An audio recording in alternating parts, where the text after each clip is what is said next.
Hello students, good morning to all of you. Welcome to my channel Ritu NCERT classes. Friends, आप लोगों को हमारे channel पर junior super TET और junior UP TET की preparation करवाया जाना शुरू किया गया है, जिसमें हम लोगों ने पिछले दिनों ब्लड के टॉपिक को पूरा कवर कर लिया है और उसके जो इम्पोर्टेंट क्वेश्चंस थे वो किसी न किसी एग्जाम में आए हुए थे, वो भी हम लोगों ने कवर कर लिए। आज का जो हमारा टॉपिक रहने वाला है वो है दैनिक जीवन में विज्ञान। ठीक, जिसमें हम लोग कुछ कृषि विधियां, कृषि क्रांतियां और कुछ विज्ञान की जो इम्पोर्टेंट शाखाएं हैं उनको देखेंगे। ठीक, तो आइए शुरू करते हैं। ठीक, क्या है? विभिन्न प्रकार की कृषि विधियां। तो यहाँ पर हमारे सामने लिखा है कि अंगूरों के उत्पादन की जो कृषि विधि होती है उसको कहते हैं विटीकल्चर। तो विटीकल्चर जो अंगूर होता है उसका जो वैज्ञानिक नाम होता है, उसका वैज्ञानिक नाम होता है विटियस। इसी कारण इसकी जो कृषि विधि है उसको कहते हैं विटीकल्चर। और मछली पालन को कहते हैं पिसीकल्चर, क्योंकि मछलियां जो होती पिसीज वर्ग से आती। रेशम कीट है तो सहसूत की कृषि को मोरीकल्चर, क्योंकि जो सहसूत होता है वो किसमें आता है? मलबेरी में सहसूत होता है ना, तो मलबेरी से ही बन गया हमारा क्या? मोरीकल्चर। इसके बाद में बागवानी और फसलों का जो उत्पादन होता है वो हार्टिकल्चर कहलाता है। इसको याद रख लेना है कि बागवानी करना, फसलों को लगाना, सब्जियों को लगाना एक हार्ड काम है। ठीक है, क्योंकि उनको पानी देना पड़ता है समय समय पर और उनको कीटों से भी बचाना पड़ता है। ठीक, मधुमक्खी पालन जो होता है उसको कहते हैं एपीकल्चर, क्योंकि मधुमक्खी का जो वैज्ञानिक नाम होता है वो एपिस इंडिका होता है। ठीक, साग सब्जियों का जो उत्पादन होता है उसको कहते हैं आलेरीकल्चर। आप लोगों ने देखा होगा जो साग सब्जियां लगाए रहते हैं तो वो क्या बोलते हैं? आओ टमाटर ले लो, आओ भिंडी ले लो, ऐसे बोलते हैं। तो इसी से निकला है क्या? आलेरी कल्चर। इसके बाद में क्या है? केचुओं का उत्पादन वर्मी कल्चर कहलाता है। फल का उत्पादन पोमोलॉजी कहलाता है। फल में आप ले लो पोमग्रेनेट। पोमग्रेनेट मीन्स क्या होता है? अनार। अनार भी तो एक फल है, तो उसी से क्या हो गया? फलों का उत्पादन पोमोलॉजी। इसके बाद में फूल का उत्पादन क्या होता है? फ्लोरिकल्चर। फ्लावर मीन्स फूल, तो फ्लोरिकल्चर। वन संवर्धन क्या होता है? सिल्वीकल्चर। ठीक, वन व्यापारिक स्तर पर जैतून की खेती को क्या बोलते हैं? ओलिवी कल्चर, क्योंकि ऑलिव मीन्स क्या होता है? जैतून होता है। ठीक, इसके बाद में कुछ प्रमुख कृषि विधियां हैं। कौन सी? खाद्यान्न उत्पादन से संबंधित कृषि विधि कौन सी? उसको बोलते हैं हरित क्रांति। बिल्कुल सिंपल सा है। खाद्यान्न उत्पादन से संबंधित है कौन? हरित क्रांति। दुग्ध उत्पादन से संबंधित है श्वेत क्रांति। तिलहन उत्पादन से संबंधित है पीली क्रांति। ठीक है, तो इसको कैसे याद करेंगे? तिलहन। तो यहाँ पर क्या कर देंगे? पीली क्रांति ना कर देंगे, कह देंगे पीती क्रांति। कौन सी क्रांति? पीती क्रांति। और पीती क्रांति से हो जाएगा तिलहन। इसके बाद में जो नीली क्रांति होती है उससे किससे संबंधित है? मत्स्य उत्पादन से संबंधित है। नीली क्रांति किससे संबंधित है? मत्स्य उत्पादन से संबंधित है। तो आप लोग ये थोड़ा सा इसमें याद करने के लिए कि नीली से क्या कर देंगे? नील। नील नदी है, नील नदी में क्या होती है? मछलियां होती हैं, तो उसी से क्या है? मत्स्य उत्पादन। इसके बाद में गुलाबी क्रांति। गुलाबी क्रांति किससे संबंधित है? प्याज से। और क्या कर दो? प्राण। प्राण मीन्स क्या होता है? झींगा मछली होती है ना, तो प्याज। प्याज जो होता है वो हल्का सा कैसा होता है? पिंक पिंक कलर का होता है ना, गुलाबी कलर का। तो क्या कर दो? प्याज और प्राण। ठीक, तो इसी को क्या बोलते हैं? झींगा बोलते हैं। लाल क्रांति किससे संबंधित है? सबको पता है, टमाटर से और मांस से संबंधित है। गोल क्रांति किससे संबंधित है? आलू से। भूरी क्रांति किससे संबंधित है? उर्वरक से। स्वर्ण क्रांति किससे संबंधित है? स्वर्ण क्रांति संबंधित है फल और बागवानी से। किससे संबंधित है? फल से और बागवानी से। और जो रजत क्रांति होती है इसी स्वर्ण। स्वर्ण माने क्या होता है? सोना। रजत मीन्स क्या होती है? चांदी। ठीक, रजत चांदी। चांदी कैसी होती है? हमको व्हाइट व्हाइट लगती है ना, तो इसी तरीके से इसी से क्या निकला है? अंडा। अंडा या पोल्ट्री उत्पादन में वृद्धि। पोल्ट्री उत्पादन क्या होता है? मुर्गी पालन। ठीक, जो मुर्गी पालन होता है उसको क्या बोलते हैं? उसको बोलते हैं पोल्ट्री फार्म। ठीक, तो इसके बाद में यहाँ पर रजत क्रांति किससे संबंधित है? अंडा से और पोल्ट्री उत्पादन से। इसके बाद में क्या है? इंद्रधनुष क्रांति जो संबंधित है वो कृषि के सभी क्षेत्रों में उत्पादन में वृद्धि से संबंधित है। कृषि के सभी क्षेत्रों के उत्पादन में वृद्धि। तो इंद्रधनुष, इंद्र जो हमारे इंद्र भगवान होते हैं वो क्या करते हैं? वर्षा करते हैं। वर्षा करते हैं तो वर्षा में ही क्या होते हैं कि हमारे जितने भी खेत होते हैं उन सब में जो पेड़ पौधे होते हैं वो बहुत अच्छी ग्रोथ करते हैं, क्योंकि पेड़ पौधों के लिए जो पानी होता है वो बहुत जरूरी होता है, हम लोगों के लिए जैसा जरूरी होता है। ठीक, तो इसके बाद में क्या है कि उसी से क्या इंद्रधनुष से निकाल सोच लेंगे कि हम लोग इंद्र भगवान है, वो पानी बरसाएंगे तभी तो हमारी कृषि अच्छी होगी। ठीक, इसके बाद में क्या है कि कच्चे तेल का उत्पादन किससे संबंधित है? काली क्रांति से। कच्चा तेल कैसा होता है? जो हमारा पेट्रोलियम होता है, पेट्रोल होता है, उसका कलर कैसा होता है? डार्क ब्लैक होता है या डार्क ब्राउन होता है। ठीक, तो इसी से क्या है कि कच्चे तेल का उत्पादन काली क्रांति कहलाता है। मसाला उत्पादन को बोलते हैं बादामी क्रांति। आप देखो ज्यादातर मसाले कैसे होते हैं? बादामी कलर के, आलमंड कलर के होते हैं, तो उसी तरीके से निकला मसाला उत्पादन को बोलते हैं बादामी क्रांति। इसके बाद में नदी जोड़ो परियोजना क्या होती? अमृत क्रांति। तो ऐसे याद रखो, नदी जो हमारी गंगा है, नदी है, वो बहुत पवित्र है और उसका जो पानी है वो हमारे लिए क्या है? अमृत है। ठीक, अब विज्ञान की प्रमुख शाखाएं एवं उनका अध्ययन। मानव जाति के सांस्कृतिक सामाजिक अध्ययन को क्या कहते हैं? उसको कहते हैं एंथ्रोपोलॉजी। क्या कहते हैं? एंथ्रोपोलॉजी। तो आप हम लोग कैसे याद करेंगे? थ्रोपो का कर देंगे थोपो। थोपो ना किसी पर अपनी कल्चरल और सोशल डेवलपमेंट को, मतलब किसी पर भी जो है अपने क्या है कि कल्चरल मीन्स क्या होती? संस्कृति। ठीक, सबकी अपनी अपनी अलग अलग संस्कृति होती है, तो हमें किसी पर भी अपनी संस्कृति को थोपना नहीं चाहिए कि तुम्हें यही मानना पड़ेगा। ठीक, तो उसी से निकलेगा एंथ्रोपोलॉजी। मानव जाति के सांस्कृतिक एवं सामाजिक विकास का अध्ययन कहलाता है। ठीक, कीटों का अध्ययन क्या कहलाता है? एंटोमोलॉजी, सबको पता है। जीवों के आचार व्यवहार का अध्ययन क्या कहलाता है? व्यवहार का अध्ययन इथोलॉजी। इसके बाद पक्षियों का अध्ययन क्या कहलाता है? पक्षियों का अध्ययन कहलाता है ऑर्निथोलॉजी। पक्षियों का अध्ययन क्या कहलाता है? ऑर्निथोलॉजी। इसके बाद मानव सौंदर्य का अध्ययन क्या कहलाता है? कैलोलॉजी। क्या कहलाता है? कैलोलॉजी। ठीक, फिर इसके बाद में पोषण का अध्ययन क्या कहलाता है? ट्रोफोलॉजी। ठीक है, इसके क्या बोलते हैं? ट्रोफोलॉजी। त्वचा का अध्ययन क्या कहलाता है? डर्मेटोलॉजी, सबसे सिंपल। दांतों का अध्ययन क्या कहलाता है? ओडोंटोलॉजी। भ्रूणीय परिवर्धन का अध्ययन, इसको बोलते हैं एम्ब्रियोनिक डेवलपमेंट। ठीक, एम्ब्रियोनिक डेवलपमेंट का जो अध्ययन होता है वो एम्ब्रियोलॉजी कहलाता है। और जीव जातियों के नामकरण एवं वर्गीकरण का जो अध्ययन होता है वो टैक्सोनॉमी कहलाता है। इसके बाद में सिद्धांतों द्वारा मानव जाति का अध्ययन क्या कहलाता है? यूजेनिक्स कहलाता है।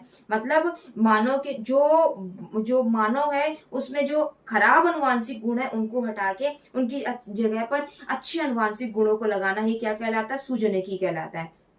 ठीक, रोग की प्रकृति, लक्षणों व कारणों का अध्ययन क्या कहलाता है? पैथोलॉजी। ये सबको पता है क्योंकि जब हम लोग पैथोलॉजी पर जाते हैं तो अपने क्या है कि रोगी की जांच करवाने तो जाते हैं। ठीक, वहीं पर तो हमें पता चलता है सब कुछ कि हमें है क्या। इसके बाद में विषों का अध्ययन क्या कहलाता है? टॉक्सिकोलॉजी, क्योंकि टॉक्सिन मीन्स विष होता है, टॉक्सिकोलॉजी। फिर तालाबों, पोखरों, झीलों आदि के जीवों का अध्ययन क्या कहलाता है? लिम्नोलॉजी कहलाता है। ठीक, लिम्नोलॉजी। इसके बाद में मछलियों एवं मछलियों के पालन का अध्ययन क्या कहलाता है? इक्थियोलॉजी कहलाता है, या इसी को बोलते हैं मत्स्य विज्ञान।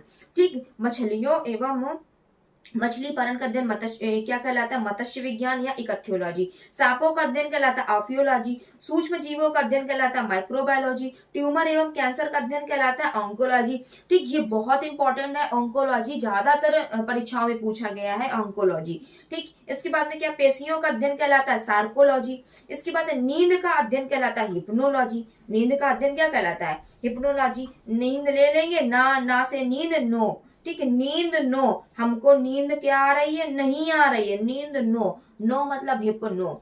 इसके बाद में क्या है कि वृद्धावस्था एवं आयुर्वृद्धि के प्रभाव के विषय का अध्ययन क्या कहलाता है? जेरेंटोलॉजी, क्योंकि जरा मीन्स क्या होती है? वृद्धावस्था होती है, तो इससे क्या निकला? जेरेंटोलॉजी। स्वप्न का अध्ययन क्या कहलाता है? ऑनिरोलॉजी। जब क्या होता है हमारा सपना पूरा नहीं होता तो हमारी आंखों से क्या आते हैं? नीर निकलते हैं, आंसू निकलते हैं, तो उसी को बोलते हैं स्वप्न का अध्ययन क्या? ऑनिरोलॉजी। मिट्टी का अध्ययन क्या कहलाता है? पेडोलॉजी, क्योंकि मिट्टी में ही पेड़ लगाए जाते हैं, मिट्टी में पेड़ लगाएंगे तो उससे पेडोलॉजी। इसके बाद मृदावीन पादप संवर्धन का अध्ययन क्या कहलाता है? हाइड्रोपोनिक्स।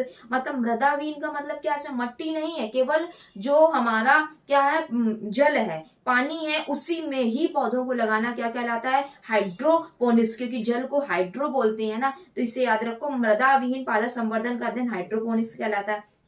शैवालों का अध्ययन क्या कहलाता है? शैवालों का अध्ययन कहलाता है एल्गोलॉजी। क्या कहलाता है? एल्गोलॉजी। और शैवालों के अध्ययन को बोलते हैं फाइकोलॉजी। दोनों बोलते हैं, फाइकोलॉजी बोलो चाहे एल्गोलॉजी। एल्गोलॉजी सिंपल है क्योंकि एल्गी बोलते हैं इंग्लिश में शैवाल को। और जो फाइकोलॉजी कैसे याद रखेंगे? ऐसे याद रखेंगे, भाई किसी का भाई होगा तो वो किसी का साला भी बनेगा। ऐसे याद रखेंगे। फाई भाई और सवालों में क्या हो जाएगा, साला। ठीक, तो जो अगर वो किसी का क्या है, भाई है, तो वो किसी का साला बनेगा। ठीक, अब इसके बाद में क्या है, आंतरिक संरचना का अध्ययन क्या कहलाता है, आंतरिक संरचना का अध्ययन कहलाता है एनाटमी। क्या कहलाता है, एनाटमी। और जो बाहरी संरचना का अध्ययन होता है उसको बोलते हैं मार्फोलॉजी।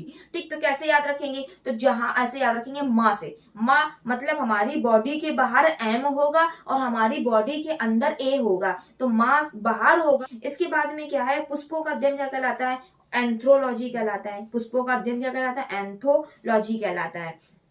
इसके बाद में क्या, ब्रायोफाइटा का अध्ययन ब्रायोलॉजी, वृक्षों की आयु का अध्ययन डेंड्रोक्रोनोलॉजी। नीचे वाला देखो, वृक्षों एवं झाड़ियों का अध्ययन। अगर हमें वृक्ष और झाड़ी का अध्ययन करने के लिए बोला जाए तो उसको बोलते हैं डेंड्रोलॉजी, और वृक्षों की आयु का अगर एज की बात आती है तो डेंड्रोक्रोनोलॉजी। इसके बाद में आर्थिक महत्व के पौधों का अध्ययन क्या कहलाता है, इकोनॉमिक बॉटनी। कवकों का अध्ययन क्या कहलाता है, माइकोलॉजी। ठीक, यहाँ पे कैसे याद रख लेंगे, माइकोलॉजी, माइको से याद रख लेंगे माइक।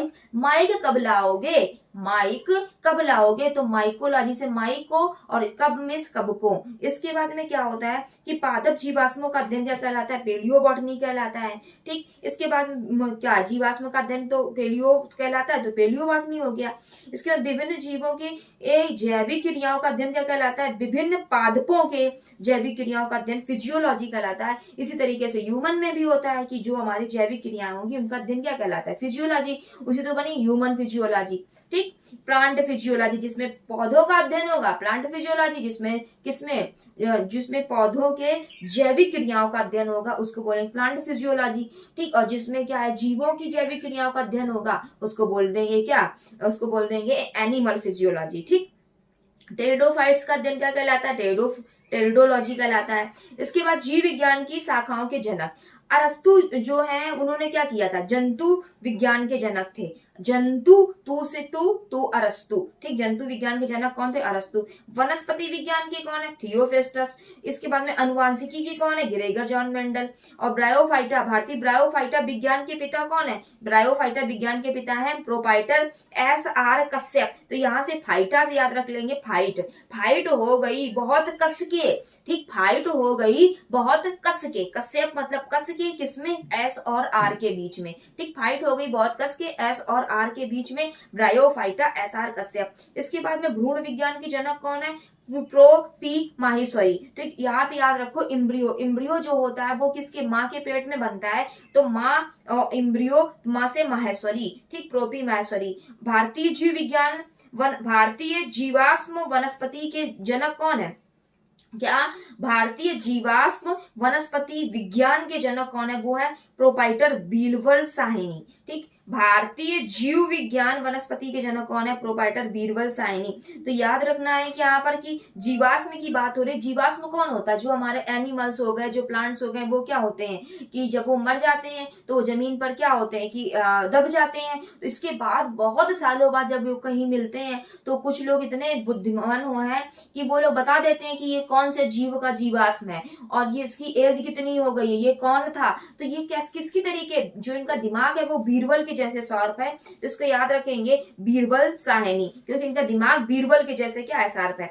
आधुनिक भारतीय शैवाल विज्ञान की जनक कौन है, प्रो-एम-ओ-पी आयंगर। तो इसको याद रखेंगे, A for alga, A for Iyengar, A for alga, A for Iyengar. ठीक, इसके बाद में क्या, भारत में हरित क्रांति के जनक कौन है, डॉक्टर एम एस स्वामीनाथन। ये तो सबको पता है। हरित क्रांति। प्रतिरक्षा विज्ञान के जनक कौन है, एडवर्ड जेनर। प्रतिरक्षा विज्ञान के एडवर्ड जेनर, और इन्होंने ही चेचक के टीके की खोज की थी। ठीक, कोशिका विज्ञान के जनक रॉबर्ट हुक। वर्गीकी के जनक कौन है, वो है कैरोलस लिनेक। वर्गीकी को टैक्सोनॉमी बोलते हैं। टैक्सोनॉमी के जनक कौन है, कैरोलस लिनियस। ठीक, इसके बाद में क्या, जीवाणु विज्ञान के जनक कौन है, ल्यूवेनहॉक। जीवाणु विज्ञान को बोलते हैं बैक्टीरियोलॉजी, क्योंकि बैक्टीरिया की खोज जो थी एंटोनी वॉन ल्यूवेनहॉक ने ही तो की थी। इसी कारण इसके कारण जीवाणु विज्ञान के जनक को ल्यूवेनहॉक बोलते हैं। इसके बाद में सूक्ष्म विज्ञान के जनक कौन है, लुई पास्चर। सूक्ष्म विज्ञान को बोलते हैं माइक्रोबायोलॉजी। ठीक, माइक्रोबायोलॉजी के जनक कौन है, लुई पास्चर। ठीक, आज के लिए फ्रेंड्स, आज के लिए बस इतना ही। हम लोग मिलते हैं कल नेक्स्ट वीडियो के साथ में।